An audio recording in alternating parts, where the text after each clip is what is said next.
Assalamualaikum warahmatullahi wabarakatuh. Salam sehat untuk kita semua. Semoga kita semua selalu mendapat lindungan Allah Subhanahu wa Ta'ala ya. Diberikan nikmat sehatul afiat serta dimudahkan segala urusannya. Amin ya robbal alamin. Kesempatan kali ini Mimin akan membagikan satu cerita misteri. Seperti apa ceritanya? Mari kita mulai.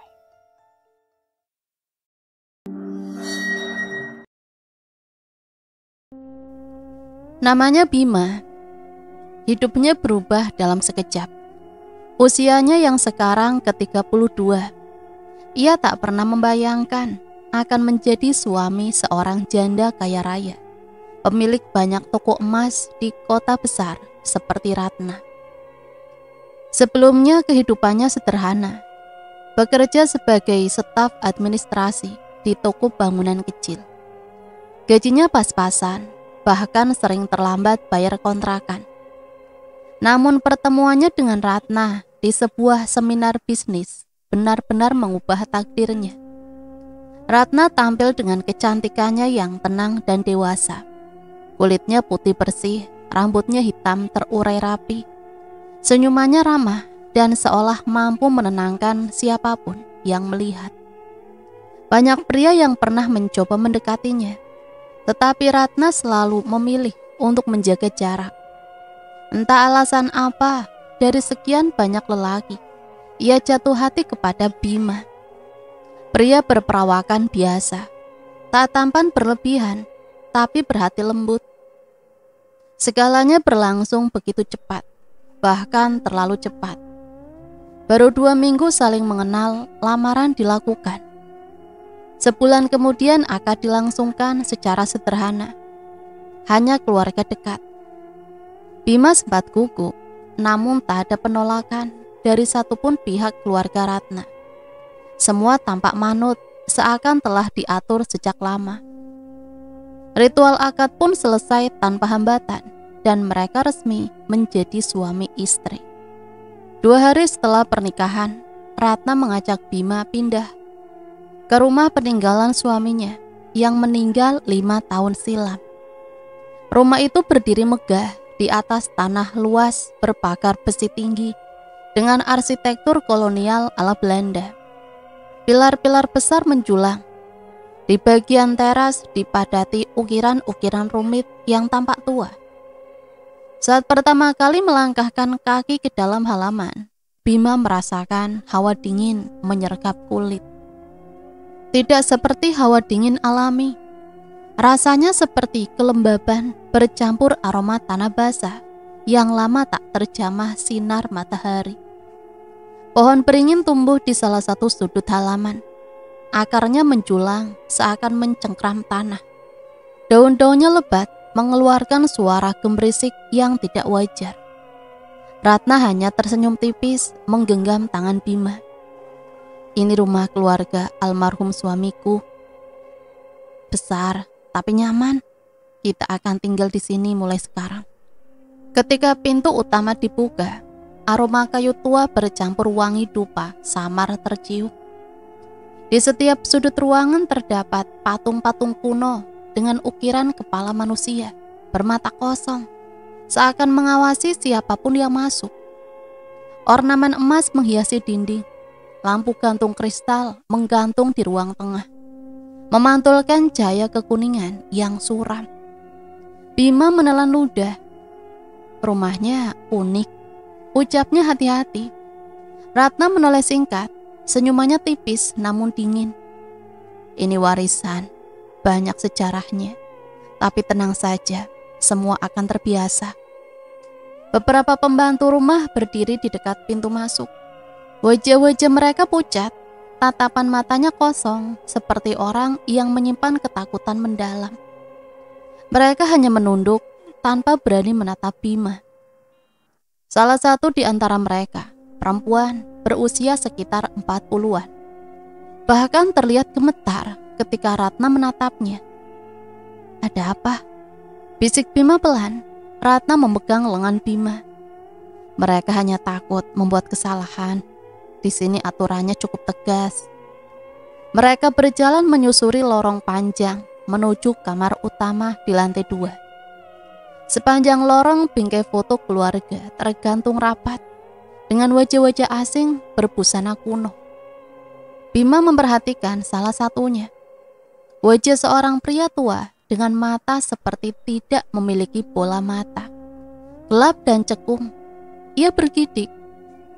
Sesampainya di kamar utama, Ratna menunjuk pintu kayu besar di ujung lorong lantai bawah. Mas, ada satu ruangan di rumah ini yang tidak boleh dibuka. Ruang belakang. Pintu itu selalu terkunci. Bima mengangkat alis. Kenapa? Ada apa di dalamnya? Ratna tidak langsung menjawab. Tatapannya kosong sesaat, seolah memikirkan kalimat yang tepat. Lalu ia berkata singkat, datar. Itu tempat leluhurku. Jangan pernah buka, Mas. Nada suaranya berubah dingin, seperti ada ancaman terselubung. Bima mengangguk meski hatinya dipenuhi tanda tanya. Setelah Ratna pergi ke kamar mandi, salah seorang pembantu datang membawa teh. Perempuan itu mendekat, wajahnya memucat. Tuhan, mohon maaf, bisiknya pelan. Kalau malam nanti mendengar suara apapun, tolong abaikan. Suara mengerikan apa? Perempuan itu menunduk lebih dalam, matanya berair. Suara tangisan atau ketukan dari dinding belakang. Jangan dihiraukan dan jangan pernah mendekati ruang belakang, Tuan. Belum sempat Bima bertanya lebih lanjut, terdengar suara langkah Ratna. Pembantu itu langsung bergegas pergi tanpa menoleh. Malam pertama di rumah itu diliputi sepi yang ganjil. Lampu koridor padam tepat pukul 9 malam. Seolah ada aturan tak tertulis. Angin berembus melewati ventilasi, mengeluarkan suara seperti desisan panjang. Patung-patung di sepanjang ruang tamu tampak membentuk bayangan menari di dinding. Bima mencoba memejamkan mata, tapi perasaan tidak nyaman menghimpit dadanya. Ia merasakan tatapan dari sudut gelap ruangan, padahal tidak ada siapapun di sana. Ratna tidur nyenyak di sebelahnya, nafasnya teratur seakan tidak merasakan apapun. Tengah malam Bima terbangun. Ia mendengar suara langkah pelan dari koridor. Suara itu berhenti tepat di depan pintu kamar. Jantungnya berdetak cepat. Ketukan terdengar 3 kali. Tidak cepat, tapi berat. Ketukan itu berhenti, lalu bergeser menuju ujung lorong, menuju arah ruang belakang. Mas, tidur saja. Suara Ratna terdengar tiba-tiba. Bima menoleh. Wajah Ratna menghadap ke arahnya, matanya setengah terbuka, namun pandangannya kosong. Jangan pernah pedulikan suara di rumah ini. Ucapnya pelan, senyumannya tipis. Bima merasakan dingin menjalar dari belakang tengkuknya. Ia mencoba memejamkan mata, mencoba tidur, tapi suara-suara samar seperti bisikan muncul dari balik dinding kamar mereka. Bisikan itu memanggil-manggil sesuatu, memanjang seperti keluhan. Esok paginya Bima mencoba bersikap normal. Saat sarapan ia memperhatikan pembantu-pembantu rumah itu bergerak dengan cepat dan ketakutan, seolah ada mata yang selalu mengawasi. Salah satu pembantu tua tiba-tiba terjatuh ketika menata piring, gemetar kuat. Ratna hanya memandangnya dengan dingin. Jika kamu takut, pergi saja, ucap Ratna tanpa emosi. Pembantu itu langsung menangis dan memohon maaf berkali-kali. Pipinya memucat. Bima terkejut. Mereka terlalu takut padamu, katanya setelah pembantu itu pergi.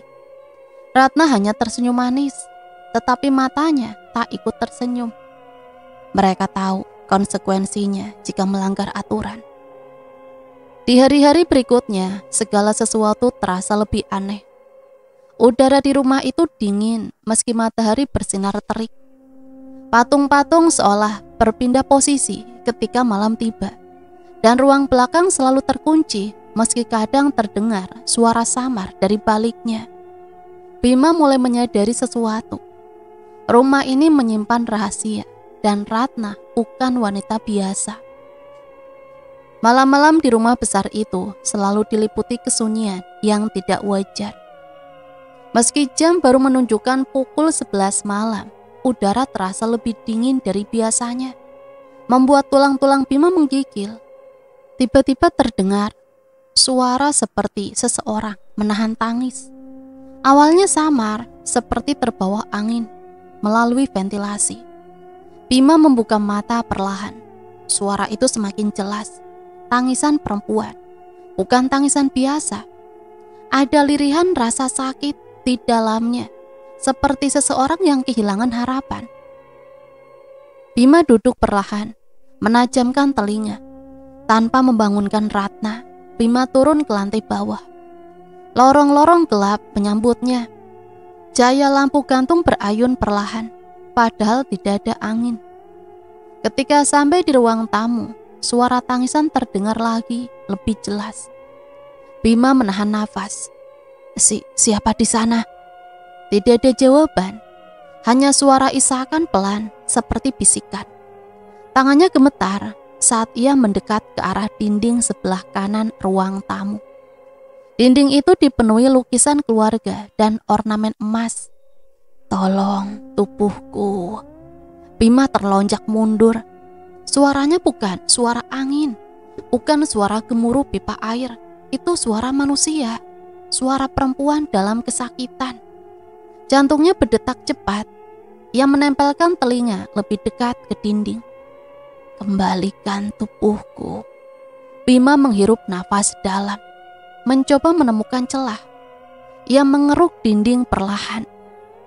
Suara ketukan bergetar seperti ada ruang kosong di baliknya. Ruang, pikirnya. Namun begitu ia mencoba menelusuri sekitar, suara itu hilang, lenyap begitu saja, seakan ditelan bumi.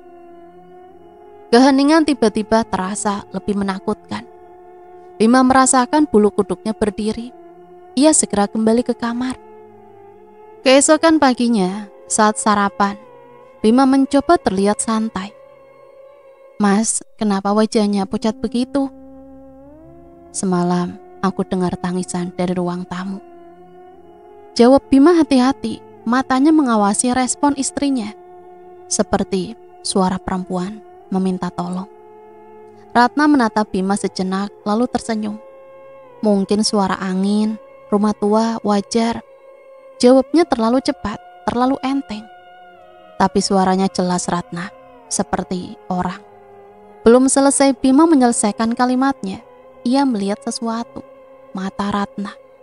Dalam sepersekian detik, iris mata istrinya berubah merah, gelap, hampir hitam, berkilau lembab seperti ada darah mengalir di baliknya.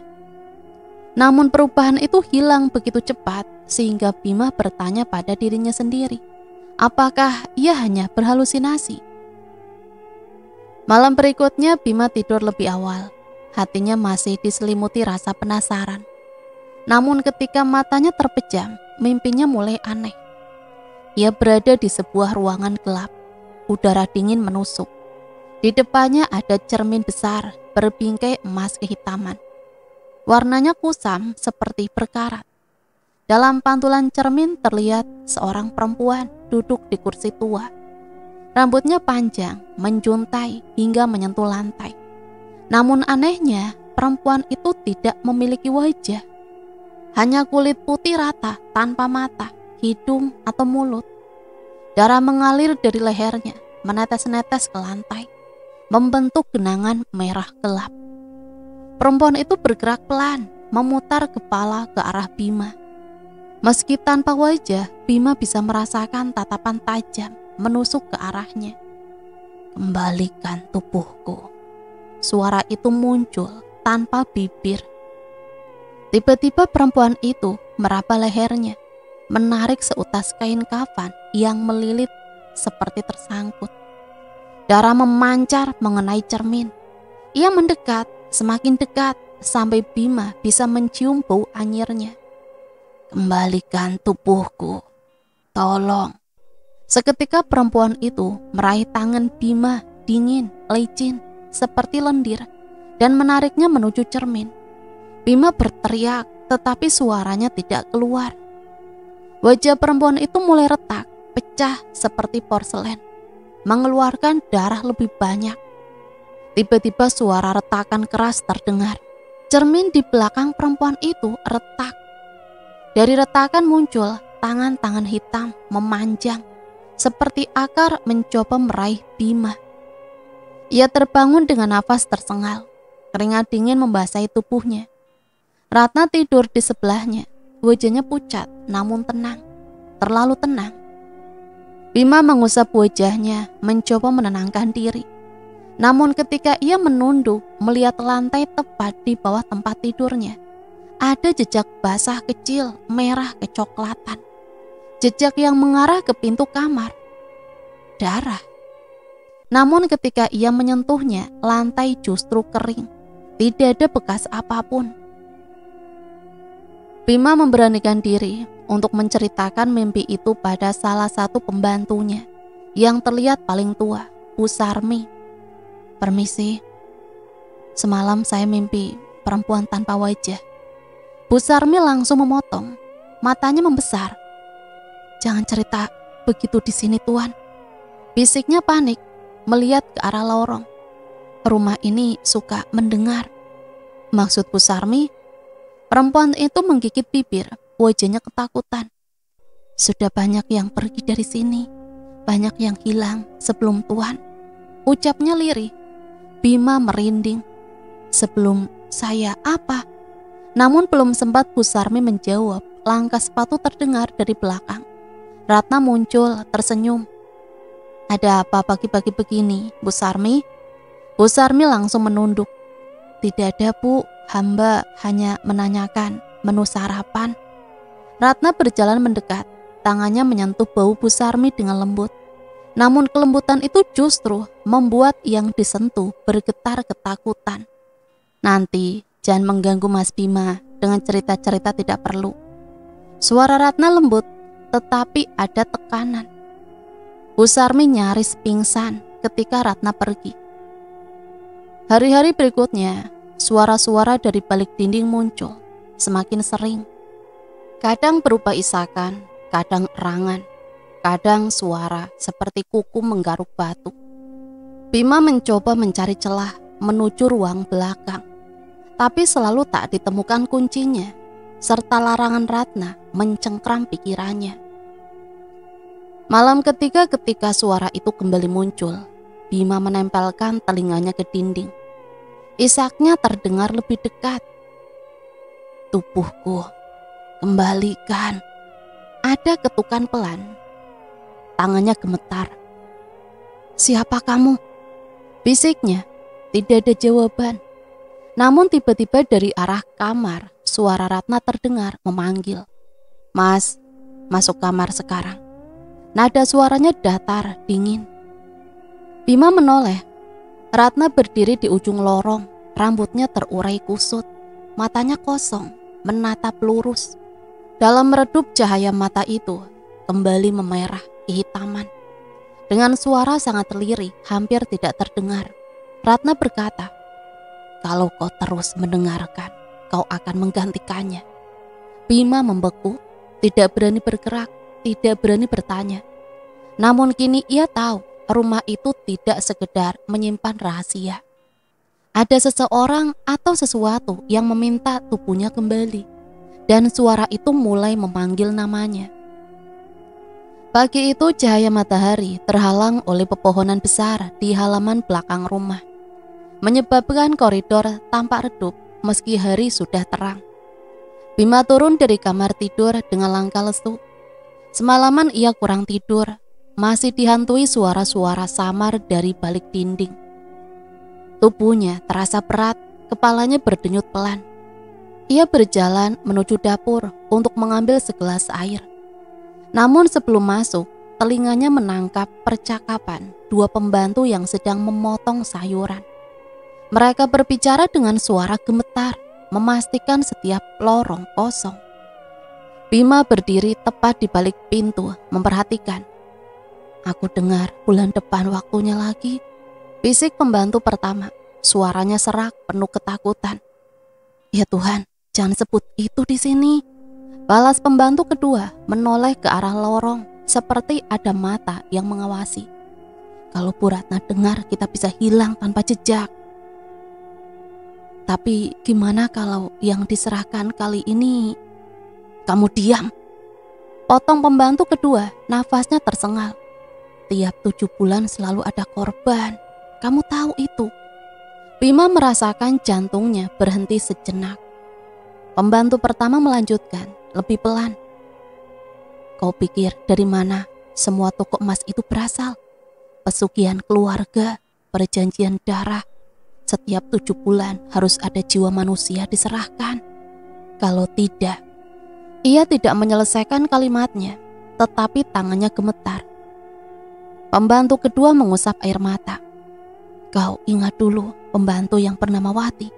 Dia hilang tiba-tiba malam-malam. Katanya kabur, tapi aku lihat bajunya penuh darah di ruang belakang. Suasana mendadak hening. Hanya bunyi pisau yang bergetar di papan talenan. Bima mengepalkan tangan. Tulang rusuknya serasa mengencang. Nafasnya berat. Diam, ada yang datang. Bisik pembantu pertama panik. Bima mundur cepat. Pura-pura baru datang dari lorong sebaliknya.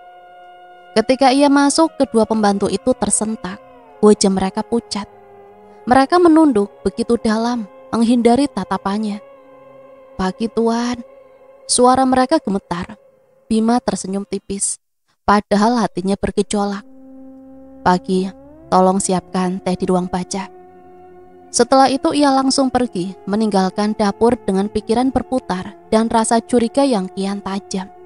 Ruangan baca terletak di lantai 2, dekat dengan lukisan keluarga yang sudah memudar warnanya. Rak-rak kayu dipenuhi buku-buku tua berdebu. Banyak di antaranya bertuliskan bahasa Jawa kuno dan Belanda. Ratna jarang menyentuh ruangan itu. Bima merasa lebih tenang di sini, jauh dari lorong belakang dan patung-patung bermata kosong. Pagi itu ia duduk membuka laci-laci rongsokan yang tampak tidak terawat. Banyak kertas usang, surat-surat lama, bahkan beberapa buku catatan keluarga. Tapi hampir semua data tentang keluarga Ratna tidak lengkap. Banyak halaman robek, nama-nama dicoret tinta hitam, foto-foto yang wajahnya terhapus, seolah disengaja. Semakin ia mencari, semakin terasa ada tangan tak kasat mata yang ingin menutupi semuanya. Hingga akhirnya dari tumpukan album tua paling bawah, Bima menemukan satu foto terselip. Matanya membesar. Dalam foto itu tampak Ratna dalam usia yang jauh lebih muda. Mungkin baru 20 tahunan. Di sampingnya berdiri seorang pria tua berkulit keriput mengenakan jubah hitam. Rambutnya putih, matanya kosong tanpa pupil. Putih semua. Bima merinding seketika. Isanto. Nama itu tertera kecil di bagian bawah foto. Yang hidup demi emas akan berakhir dalam tanah darah. Tangan Bima gemetar membaca tulisan itu. Hatinya mencelos. Ia memegang foto itu lebih dekat ke cahaya. Memastikan matanya tidak salah. Sorot mata Ratna muda dalam foto itu berbeda dari Ratna yang ia kenal kini. Ada kegelapan, ada kekosongan. Ia menelan ludah. Kenapa dia tidak pernah cerita soal ini? Bima menutup album dan mengembalikan semua berkas ke laci semula. Namun sebelum ia sempat berdiri, sebuah suara terdengar dari balik rak buku. Suara itu seperti bisikan. Keluarga, darah. Bima terpaku. Ia mendekat perlahan. Rak besar itu tampak kokoh, tapi saat salah satu papan diketuk, terdengar suara ruangan kosong di belakangnya. Kali ini suara bisikan terdengar lebih jelas. 7 bulan. Tubuh Bima mundur, ketakutan, matanya melebar. Ia buru-buru keluar dari ruang baca dan menutup pintu dengan keras. Nafasnya tersengal, tangannya dingin. Malamnya saat Ratna tertidur, Bima kembali ke ruang baca. Ia membuka album itu lagi, menatap foto Ratna muda. Semakin lama ia menatap, mata Kisanto dalam foto itu terasa berubah arah seperti mengikuti tatapannya. "Tinggalkan," bisiknya samar terdengar dari sudut ruangan. Bima memutar tubuhnya, tidak ada siapa-siapa. Namun ia teringat kalimat pembantu pagi tadi. Tiap 7 bulan seseorang harus diserahkan atau kekayaan hilang. Dan tiba-tiba sesuatu terlintas dalam pikirannya. Bulan depan adalah tepat 7 bulan sejak rumah ini merayakan pesta kecil. Katanya untuk upacara keluarga sebelum Bima menikah. Tangan Bima gemetar memegang foto itu. Tidak mungkin. Ratna, tidak mungkin. Tapi bisikan itu muncul lagi. Tubuh, 7 bulan, tubuh. Bima menutup album, menahan nafas. Kini ia yakin kekayaan Ratna bukan berasal dari bisnis biasa. Ada perjanjian kelam, ada darah, ada tumbal. Dan entah mengapa firasat buruk menyusup kuat ke dadanya. Pagi itu udara terasa pengap, seolah ada sesuatu yang menekan dari atas langit. Bima baru saja bangun dan berjalan menuju halaman belakang untuk menyegarkan pikiran. Kolam renang itu biasanya tampak jernih, memantulkan biru langit pagi. Namun kali ini sesuatu membuat langkahnya berhenti. Airnya berubah warna, merah kecoklatan, seperti darah yang mengering. Bau anyir samar tercium, membuat perutnya berputar. Dua pembantu yang tengah membersihkan halaman saling memandang ketakutan. Salah satunya berbisik lirih. "Astagfirullah, kejadian lagi." Bima mendekat, menatap air itu lebih lama. Ada sesuatu yang bergerak perlahan di bawah permukaan. Nalurinya berteriak untuk menjauh, namun rasa penasaran menahannya. Ia memanggil pembantu untuk menguras kolam itu. Mereka sempat menolak, namun tatapan Bima memaksa. Akhirnya mereka patuh. Saat mesin penyedot air dinyalakan, air merah itu mulai turun sedikit demi sedikit. Namun apa yang muncul di dasar kolam membuat semua orang menahan nafas. Ada gumpalan rambut panjang seperti rambut manusia yang dipotong lalu dibiarkan membusuk. Di sebelahnya tergeletak sehelai kain kafan berwarna kusam, masih basah. Dan di banyak sudut kolam tersebar bunga 7 rupa yang sudah setengah layu. Pembantu itu langsung pucat pasi, bibirnya bergetar. "Bu Ratna pasti marah kalau ini dibicarakan, Pak." "Marah kenapa?" Pembantu itu menunduk ketakutan. "Sudah beberapa kali air kolam berubah. Setiap kali Ustadz komplek pernah bilang, ini tandanya ada ritual." Belum sempat menjelaskan, terdengar suara langkah kaki. Ratna muncul. Wajahnya tampak berbeda, lebih tegang dari biasanya. Tanpa aba-aba, ia berteriak, "Hentikan semuanya!" Mesin dimatikan, semua pembantu menunduk dalam. Tubuh mereka gemetar. Ratna memandang Bima dengan tatapan tajam. "Tidak perlu diperiksa, ini urusanku.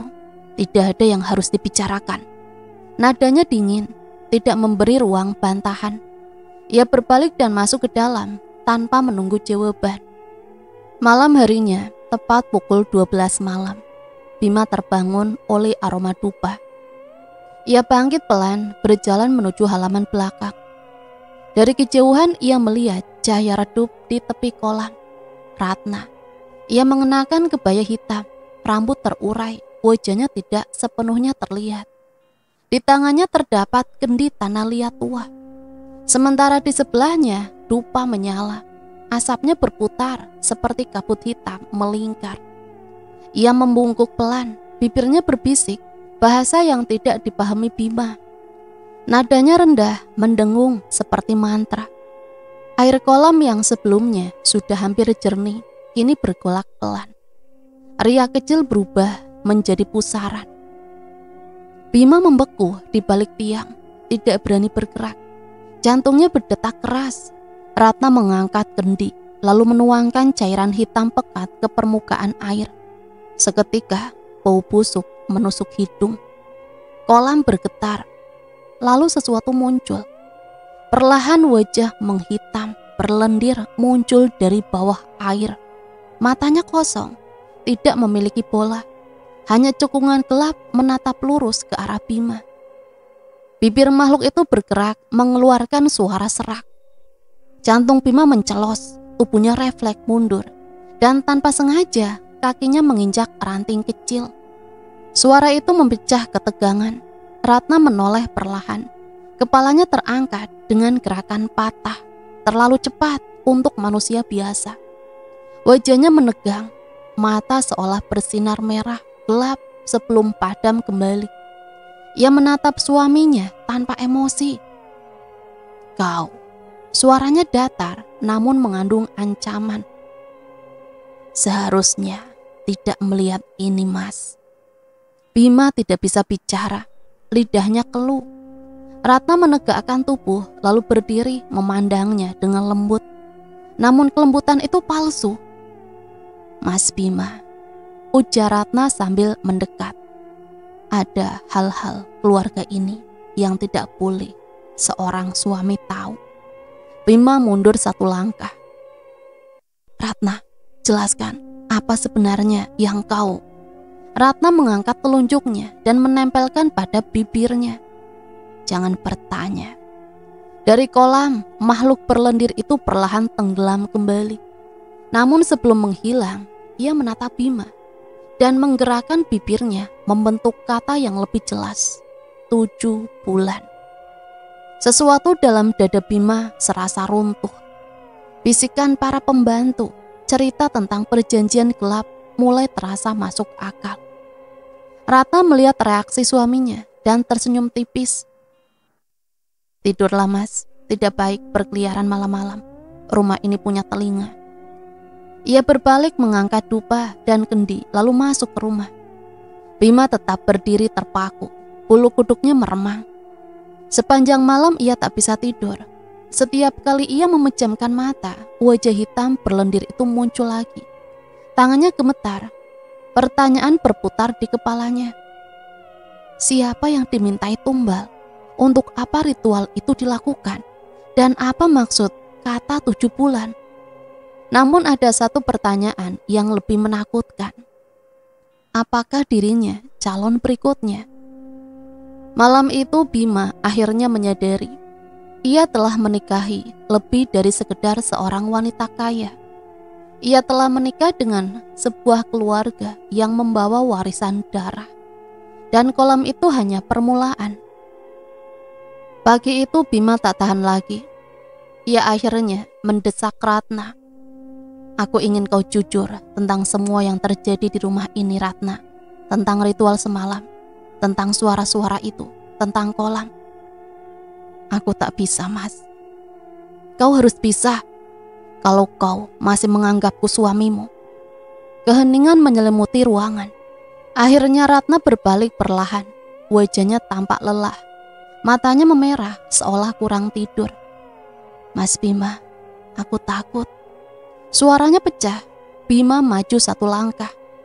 "Kalau kamu tidak bicara, ketakutan itu tidak akan berhenti." Ratna menarik nafas panjang, seakan bersiap membuka pintu gelap yang selama ini ia kunci rapat. Lalu ia duduk menunduk, dan kedua tangannya mulai menggenggam erat ujung rok kebayanya. "Aku tidak pernah cerita ke siapapun, karena jika aku jujur, hidupku bisa diambil kapan saja." Bima menelan ludah. "Aku ada di sini, ceritakan." Saat Ratna mulai bicara, udara di ruangan seperti berubah. Bulu kuduk Bima perlahan berdiri. "Semua bermula 5 tahun lalu. Waktu itu suamiku meninggal. Ia meninggalkan hutang besar. Semua toko emas juga bangkrut. Aku dikejar rentenir. Tidak ada yang mau membantu." Raut wajahnya tampak berjuang mengingat masa-masa kelam itu. Hingga suatu malam, seorang lelaki tua datang ke rumah. Ia memperkenalkan dirinya sebagai Kisanto. Bima tercengang. Nama itu sama dengan yang tertulis di balik foto lama yang ia temukan sebelumnya. Dia bilang, ia bisa memberiku harta yang tak akan pernah habis. Emas, bisnis, tanah. Semua akan datang sendiri. Ada syaratnya. Bima menggenggam lututnya. Tangannya berkeringat dingin. Syarat itu tumbal manusia. Ratna mengangguk pelan. Pipinya basah air mata. Setiap bulan purnama, seseorang harus diserahkan. Seseorang yang dekat denganku, keluarga, teman, atau orang yang tinggal di rumah ini. Dada Bima sesak. Berapa banyak? Ratna tampak hancur saat mengucapkannya. Sudah 4, termasuk suamiku dulu. Suamimu kau korbankan? Bima berdiri spontan, kursinya bergeser. Ratna menjerit kecil. Aku terpaksa. Waktu itu aku tidak tahu kalau suamiku yang akan jadi tumbal. Dia sekarat lebih dulu. Dan sekarang, giliran siapa? Ratna menatapnya dengan mata yang sulit dijelaskan. Campuran takut, bersalah, dan putus asa. Setelah kematian suamiku, 6 bulan berlalu tanpa aku menikah lagi. Dan makhluk itu kembali menagih.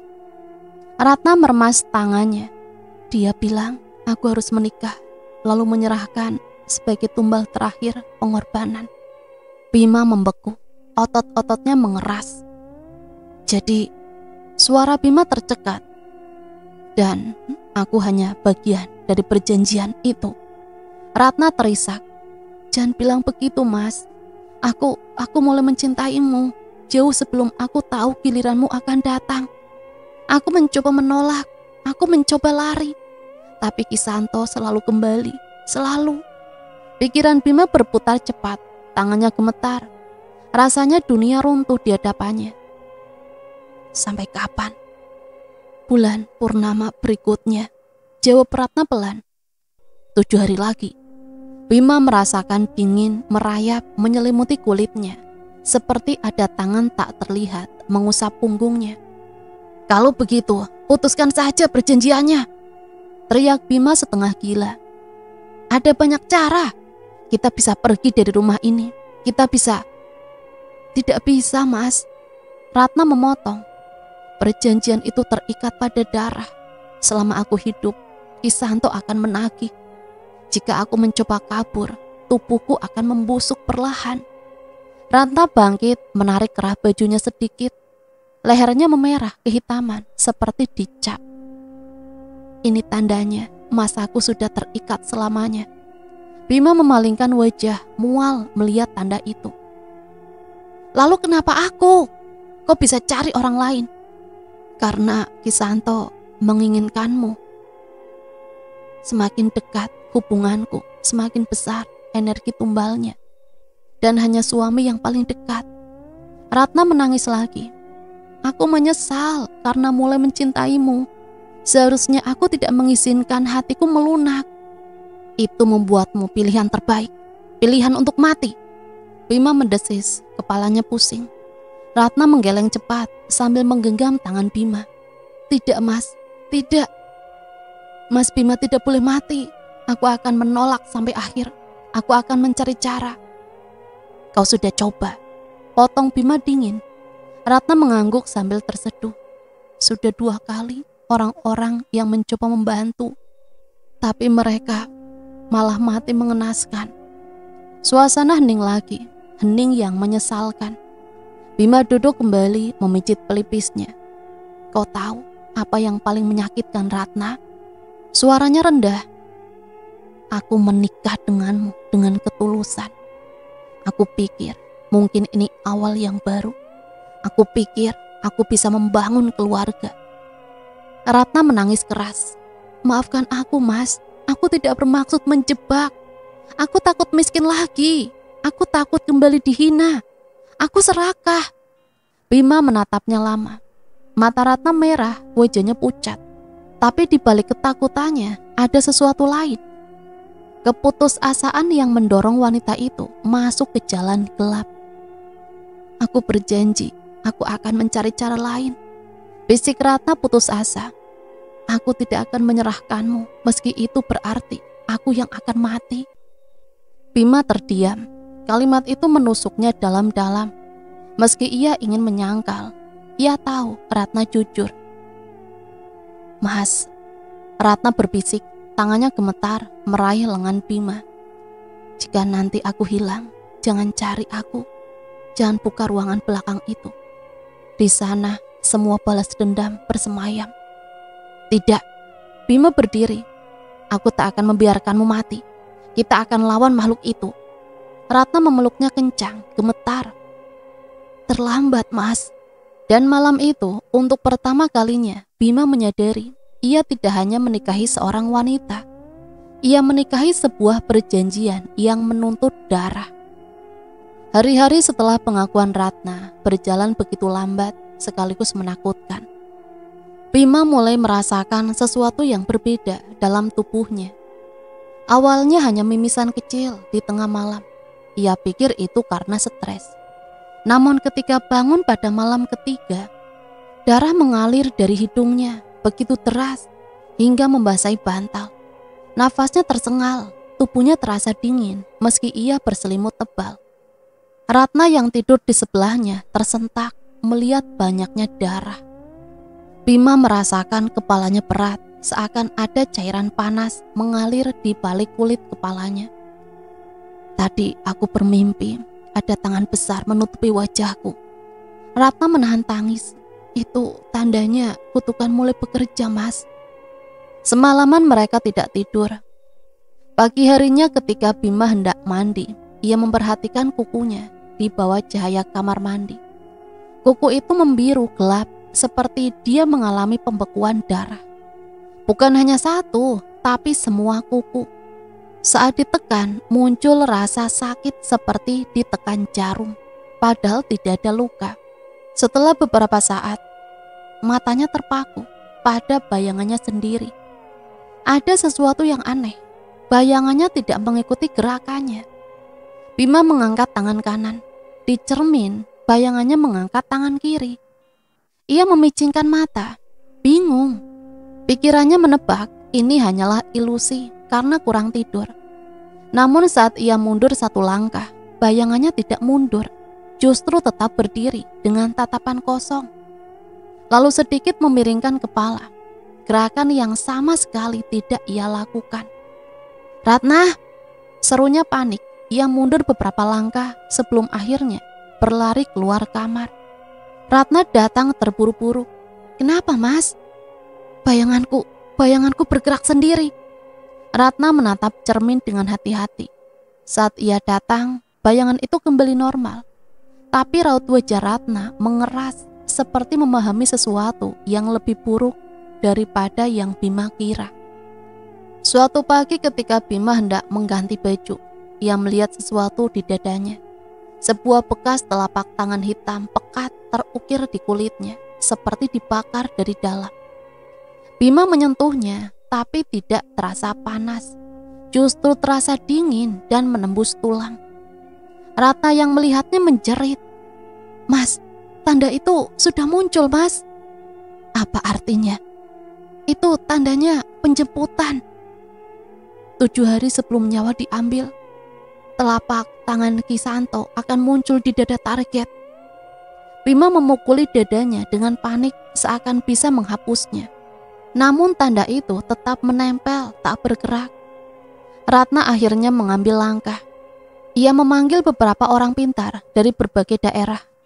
Mereka datang dengan berbagai peralatan, botol minyak raja dan kitab lama. Tetapi begitu memasuki rumah, tubuh mereka melemah seketika. Orang pintar pertama bahkan hanya sempat berjalan 2 meter sebelum menjerit sambil memegang kepalanya. Rumah ini ditanam dengan darah manusia, teriaknya sebelum jatuh pingsan dengan wajah pucat bagi mayat. Orang kedua bahkan muntah darah tepat di depan pintu ruang belakang yang terkunci. Bibirnya gemetar sebelum ia berkata pelan, "Aku tidak boleh masuk." Lalu pingsan. Orang ketiga mencoba ritual pembacaan ayat. Namun ketika ia mulai merapal, ruangan bergetar, lilin padam, dan dia langsung tersungkur. Saat bangun, matanya terlihat kosong dan ia hanya berkata dengan suara serak, "Ada yang menatap dari bawah tanah." Ratna menangis, memeluk kakinya. Ia tidak bisa kehilangan lagi. Malam tiba, Bima berusaha tidur, tapi hawa ruangan terasa sesak. Lampu kamar berkedip, menciptakan bayangan bergerigi di dinding. Suara nafas berat terdengar dari sudut gelap, meski Ratna sudah tidur di sampingnya. Bima menarik selimut hingga leher. "Siapa di sana?" Tak ada jawaban. Namun suara nafas itu semakin dekat. Ia menyalakan lampu meja, dan cahaya temaram menerangi ruangan. Ada sosok hitam tinggi berdiri di pojok ruangan. Tingginya hampir menyentuh langit-langit. Tubuhnya kurus, wajahnya hanya lubang gelap. Enggak bergerak, tidak bersuara.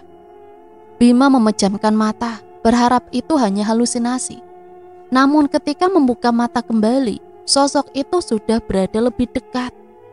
Bima langsung berteriak. Ratna terbangun dan memeluknya. "Mas, aku di sini." Saat Ratna menyalakan lampu besar, sosok itu lenyap. Tapi udara kamar terasa bau tanah basah bercampur darah lama. Malam berikutnya, Bima memberanikan diri masuk ke ruangan terlarang.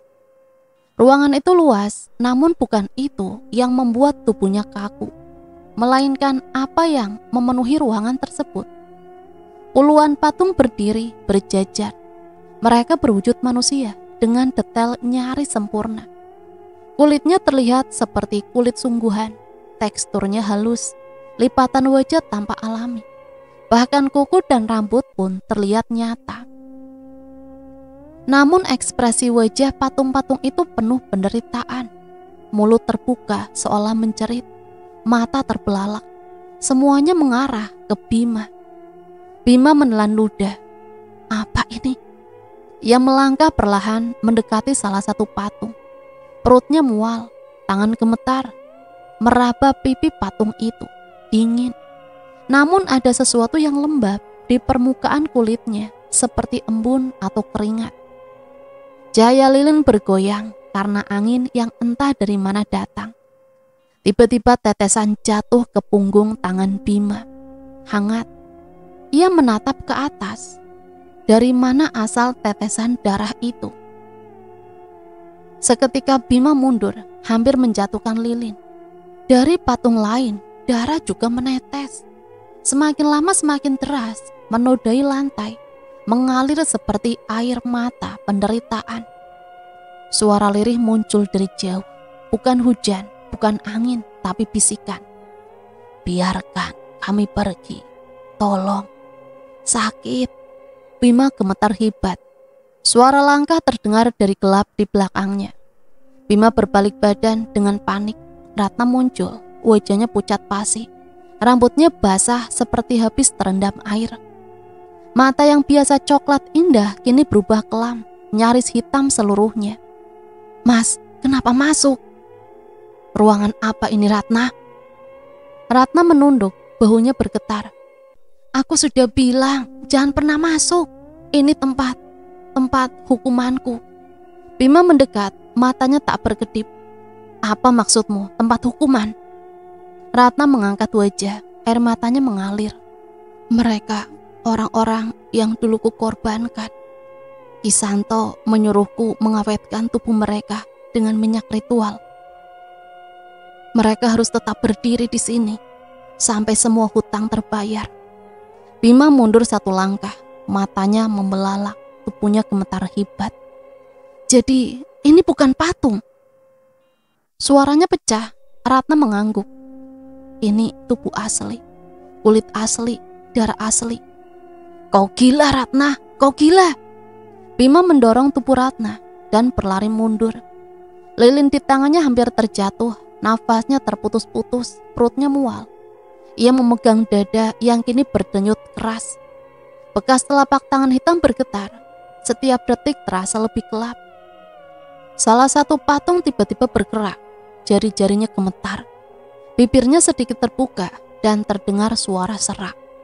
Bima terkejut, lilin terpental dari tangannya dan padam. Ruangan gelap gulita. Dalam gelap itu suara jeritan muncul, tidak satu, puluhan. "Tolong lepaskan kami. Aku belum siap mati. Anakku, kembalikan tubuhku." Ratna berlari menuju Bima, memeluknya agar ia tidak pingsan. "Kau tidak seharusnya masuk ke sini, Mas. Kenapa kau lakukan ini, Ratna?" Bima berteriak histeris. Ratna juga histeris. "Karena aku tidak punya pilihan. Dunia ini kejam, Mas. Tidak ada yang mau menolong saat kau miskin, hina, sendirian." Bima mendorong Ratna dan berlari menuju pintu. Tangannya meraba-raba dinding, gelap mencari gagang pintu. Nafasnya tercekat, dadanya sesak. Bima terjatuh ke koridor dan langsung muntah karena bau darah, minyak, dan busuk tengik yang menempel di lidah dan hidung. Ratna menutup pintu ruangan dengan cepat sambil menangis keras. Dari balik pintu terdengar jeritan yang seharusnya tidak datang dari tubuh mati. "Lepaskan kami, bebaskan kami." Bima menutup telinganya, tubuhnya menggigil hebat. Air liurnya bercampur muntahan, kepalanya pening. Ia merangkak menjauhi pintu itu. Ratna terduduk, menahan tangis. "Maafkan aku, semuanya sudah berjalan terlalu jauh." Bima menggeleng lemah, tak mampu bicara. Malam itu hujan sudah berhenti, namun hawa dingin yang menusuk tulang justru semakin kuat. Awan gelap menggantung rendah, menekan rumah tua itu seolah siap menelannya. Tidak ada suara jangkrik, tidak ada angin, hening, terlalu hening. Tepat pukul 12 malam, tanah di sekitar rumah mulai bergetar. Pada awalnya getaran itu halus, nyaris tidak terasa. Gelas-gelas di meja makan bergetar pelan, pintu lemari bergoyang.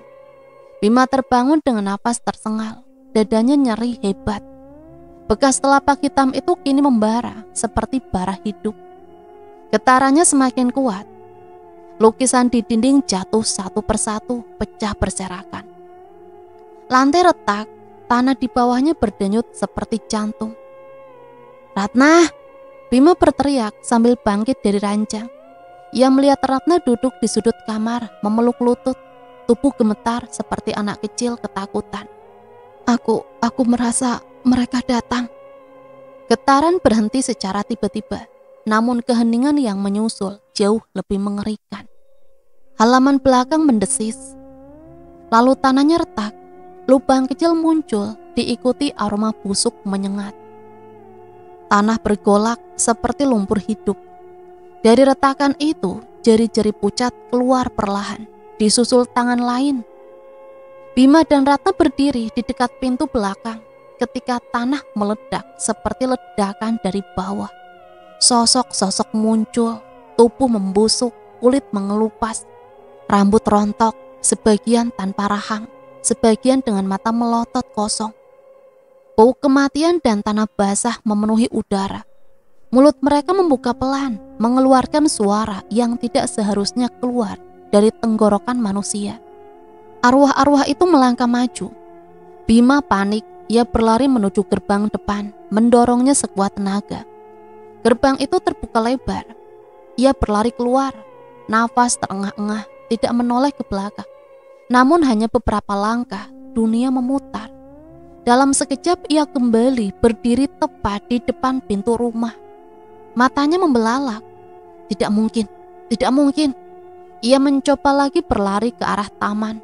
Langkah lebih cepat, lebih jauh. Tapi semuanya berputar kembali, dan ia kembali berada di halaman yang sama. Rumah itu telah berubah menjadi perangkap. Suara jeritan mereka menggema penuh amarah dan kesakitan. "Kau mencuri hidup kami. Kau menukar tubuh kami. Kami menagih." Ratna menjerit histeris, tubuhnya kejang. Kuku jari tangannya mencakar lantai sampai berdarah. Namun darah itu bukan merah, melainkan kecoklatan. Kulit Ratna perlahan mengelupas, memperlihatkan lapisan tanah basah di bawahnya. Bima menatapnya ngeri. "Tubuhmu, Ratna."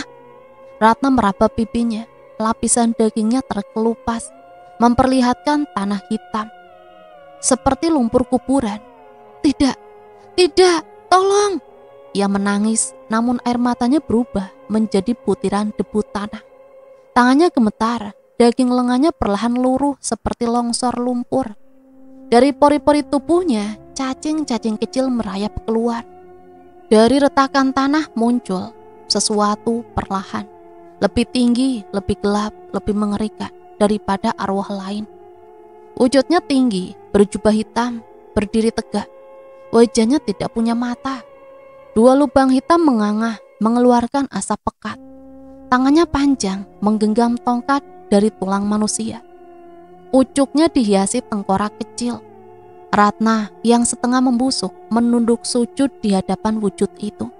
Tubuhnya gemetar hebat. Kisanto, ampun, aku mohon, beri aku waktu. Kisanto mengangkat tangannya, suaranya berat, menggema seperti dari dasar sumur kematian. Waktu sudah habis. 3 kata itu membuat Ratna menjerit seperti disayat. Kulitnya seketika luruh lebih cepat, tulangnya menonjol, rambutnya gugur seketika. Ratna meronta, kuku jarinya patah. Mas Bima, tolong aku mas, aku menyesal, aku tidak mau mati. Bima berdiri terpaku, air matanya jatuh. Ia ingin maju, namun setiap kaki melangkah, tubuhnya seperti didorong mundur oleh kekuatan tak terlihat. Kisanto berdiri tegak, mulutnya melengkung membentuk senyum tanpa bibir. Penutup perjanjian harus ditelan tanah, harta dibayar dengan jasad, dan emas kembali menjadi lumpur. Ratna tenggelam setengah tubuh, tulangnya mulai tampak jelas. Wajahnya memanjang, ngeri. Matanya hampir keluar dari rongganya. Mas, aku tidak mau mati di sini, mas. Bima menjerit putus asa. Hentikan, hentikan. Namun semua suara tertahan. Telinga Bima berdengung.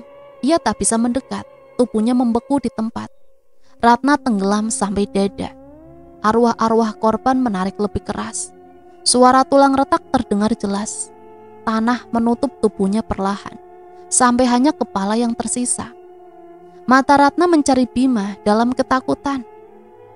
Maafkan aku, mas. Suara Ratna terputus ketika lumpur hidup itu menutup seluruh tubuhnya. Jeritan terakhirnya menggaung lalu lenyap, tidak tersisa apapun. Setelah kejadian itu, Bima langsung pergi dari rumah itu. Ia pergi ke sebuah pesantren. Ia ingin menenangkan diri, dan ia ingin menghilangkan jejak-jejak dari Ratna. Ia ingin menghilangkan luka yang ada di dadanya. Ia takut kalau ada sesuatu yang masih menempel pada dirinya. Sedangkan rumah itu masih berdiri tegak dan kokoh. Malam itu hujan turun, membasahi tanah di lingkungan perumahan tua di ujung kota. Warga sekitar berjalan dengan langkah cepat, menunduk menghindari pandangan ke sebuah bangunan megah yang berdiri kokoh di tengah-tengah pemukiman. Rumah Ratna. Rumah itu pernah terbakar habis dalam kobaran api yang menjulang. Semua orang menyaksikan atapnya runtuh, dindingnya hangus, dan lantainya retak seperti mulut bumi yang lapar. Namun kini hanya beberapa bulan setelah kejadian mengerikan itu, rumah tersebut berdiri lagi, lebih megah, lebih bersih, dan lebih dingin dari sebelumnya. Tak ada jejak hangus, tidak ada sisa puing, tidak ada pekerja bangunan. Rumah itu seperti tumbuh di tanah yang subur atau dari tanah yang haus darah. Tiba-tiba suatu pagi sudah berdiri begitu saja. Desas-desus mulai menyebar pelan, bisikan di warung kopi dan pos ronda. Rumah itu bangun lagi karena perjanjian. Bisik seorang ibu sambil menggendong anaknya. Aku lihat tetangga yang lewat situ selalu jatuh sakit. Aku dengar ada yang pingsan hanya karena memandangi pintunya. Timbal bapak lain, suara gemetar. Mereka tidak berani mendekat, tidak berani menatap terlalu lama.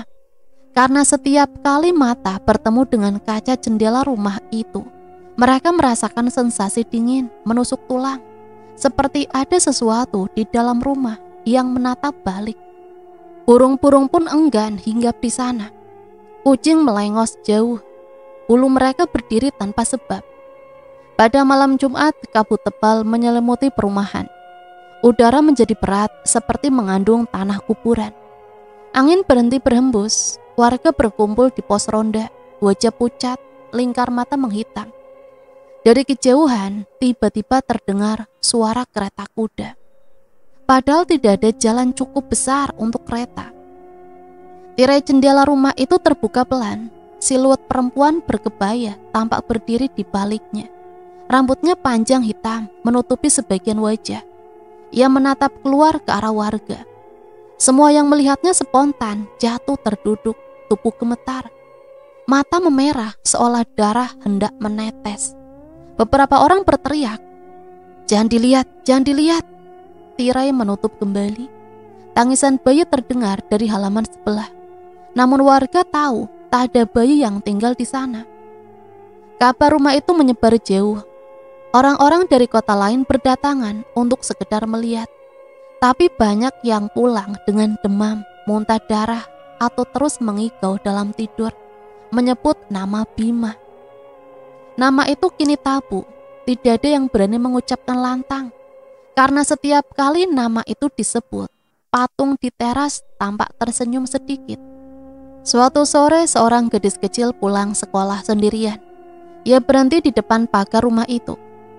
Penasaran akan burung hitam yang bertengger di atas gerbang. Saat menatap ke arah patung batu, ia melihat sesuatu yang membuatnya menjerit. Mata patung itu berkedip. Tetangga yang mendengar teriakannya langsung berlari. Gadis kecil itu pingsan, mulutnya menggumam pelan. "Gantikan, gantikan." Sejak malam itu, rumah tersebut mempunyai sebutan baru. Semua orang sepakat menyebutnya rumah emas darah. Karena di lantai beranda rumah itu, kilau emas sering terlihat seperti butiran kecil, menggelinding keluar dari retakan ubin. Mereka yang mencoba memungutnya semua jatuh sakit, yang lebih parah meninggal sebelum fajar. Tidak ada yang berani mencoba lagi. Dan sampai sekarang, rumah itu tetap ada, masih berdiri kokoh. Dan cerita selesai sampai di sini. Semoga cerita ini bisa menemani hari-hari teman-teman semua ya. Sampai di sini Mimin pamit undur diri, mohon maaf apabila banyak salah kata. Sampai berjumpa kembali di cerita-cerita misteri selanjutnya. Matur nuwun. Wassalamualaikum warahmatullahi wabarakatuh.